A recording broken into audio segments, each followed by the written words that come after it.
We have finished completing the infinite post-infinity loop on the character. So we have a character that is looping for 400 frames.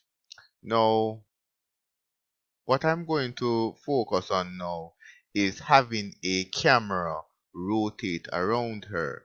So I'm going to show you how to add a camera.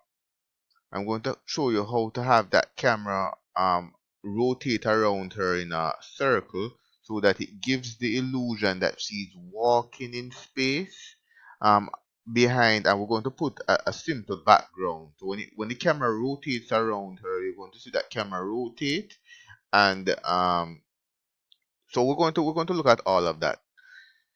To add a camera to the scene, you'd go to create at the top here.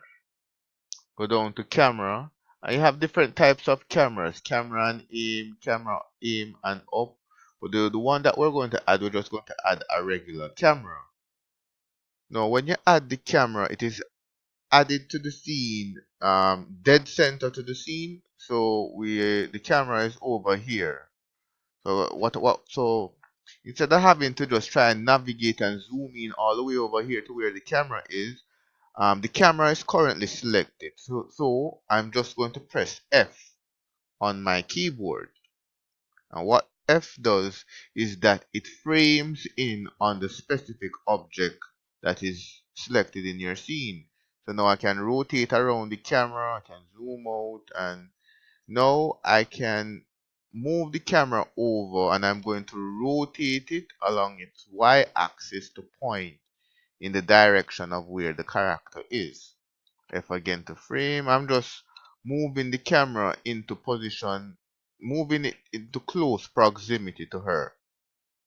Now, I'm going to, so remember we have two panels here. So what I'm going to do, we have a side, we're looking through the back camera here, which is focusing on the side of the character.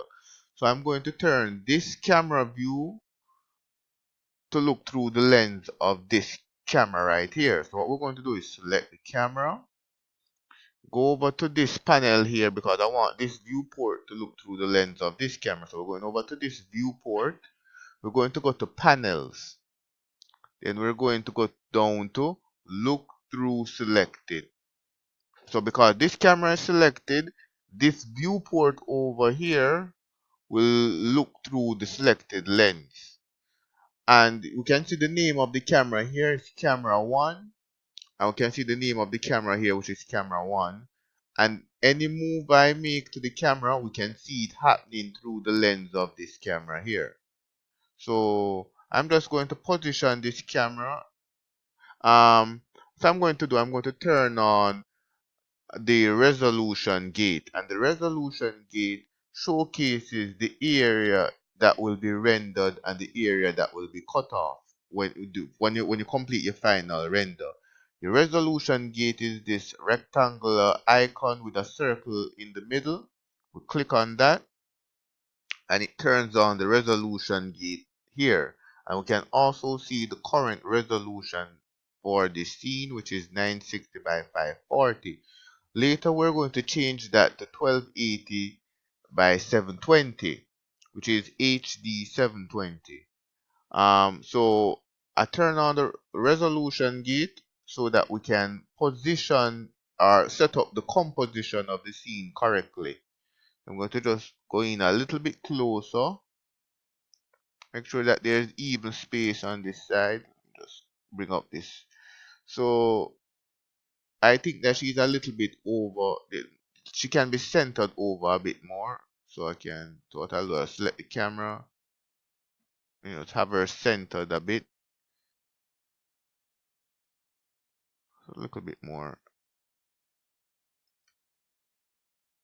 That looks about right. So we have the character centered. This white area here is the mask. And if you look, this here is the resolution gate, and this here is the gate mask. So if I turn off the gate mask, we will still have the resolution gate around the character, but you won't see a mask. We can turn on the mask and turn it off so that we have an idea of the area. So anything that is outside of the mask will not be rendered. Only what is within the rectangle will be rendered. We're going to go over to our perspective view. Now what I'm going to do is I'm going to add a control curve, and that camera will, I'm going to parent the camera to that control curve, and that control curve will be circling around this character. So to add a control curve, we have to go over to the shelf. So right now we're on our polygon shelf, which allows us to add our polygons. We're going to go over to our curves shelf.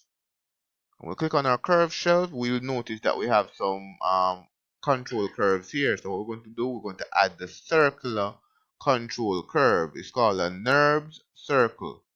So when we click on it, it will add the circle to the center of the 3D world. I'm going to press F to frame in on it. And I'm just going to move it over to where the character is, raise it up a bit, and then press F again to frame in on it. I'm going to use the scale tool and just scale outwards proportional. So we're not going to just scale on the y-axis. No, we're not doing that. We're going to grab the center square cube and drag out diagonally so that we can scale the circle proportionally. So we're going to drag out and scale.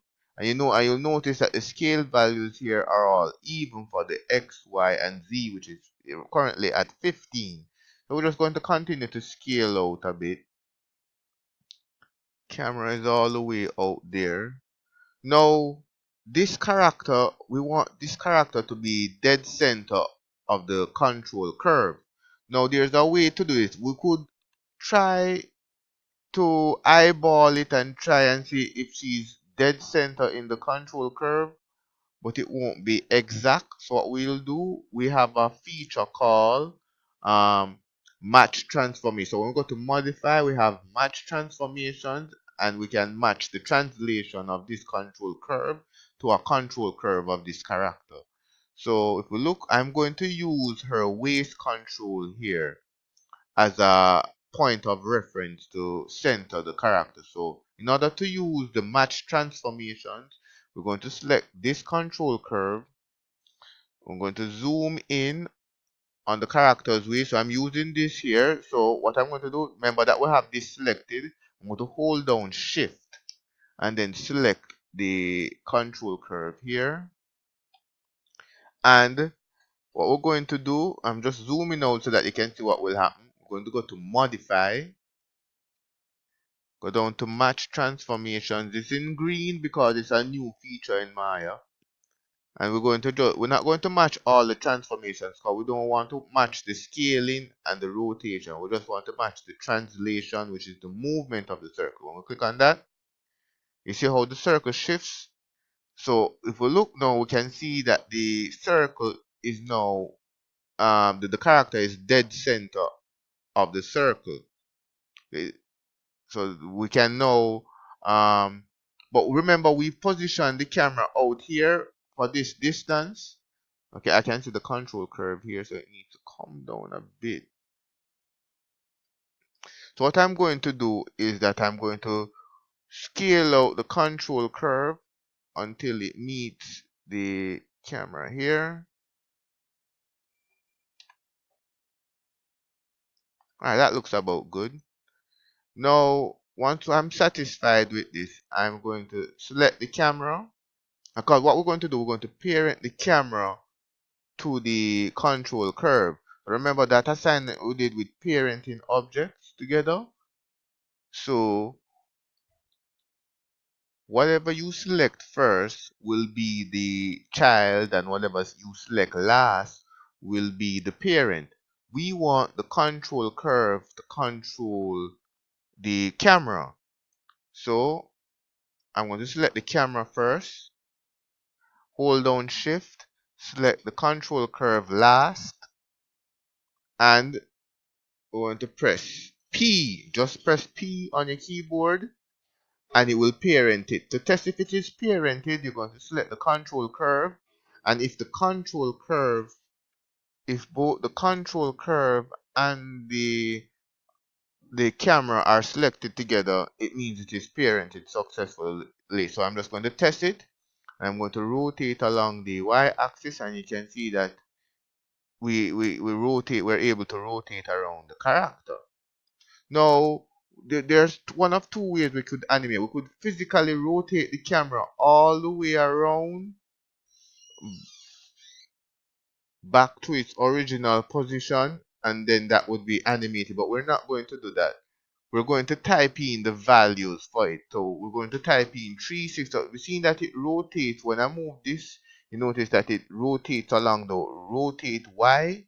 So we're going to be typing our values in here. Before we get started, what we're going to do, we're going to add a keyframe in the start position here at frame 1. Then, so we have that at frame 1. We're going to go to frame 200, and because we set a first keyframe here and auto key is on. When I type a value in here, let's say I type 360, because 360 makes a complete revolution circle. So we will type in 360 here. Notice that here becomes red. When you see it is red, that means that a keyframe has been set, and we can see that a keyframe is set at 200. So when we scrub through, you'll notice that the camera is rotating around and it goes dead center to back to where it was. If I had typed in negative 360, it would have gone the other direction around. So remember that positive and negative values determine the direction. Um, we want a second, we want the camera to rotate a second time around. So the reason why I chose 200 is because it's the half of 400. So I'm going to go to frame 400, and I'm going to type in 720, because 360 times 2 will give you 720. So that will carry the camera back around again. So we're going to type in 720 and press enter. Notice that a keyframe appears at frame 400, and we can see that on the rotate Y, it keyed in that value. So at frame 200, it will rotate to frame 200 to 400, it will rotate a second time.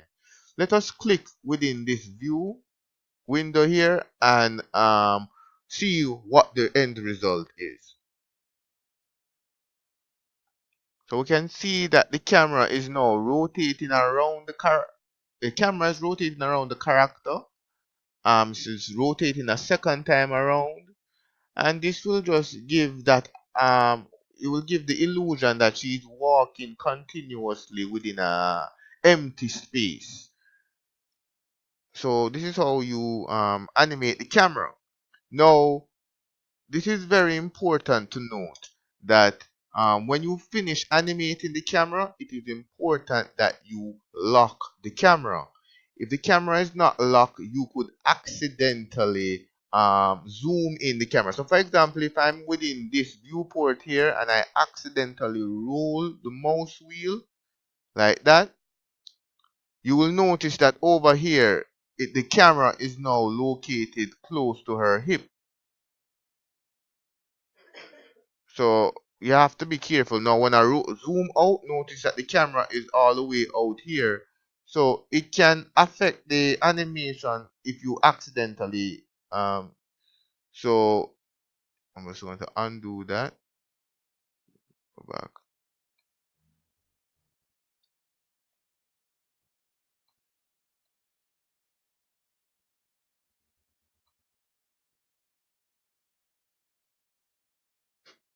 I'm going to position back the camera.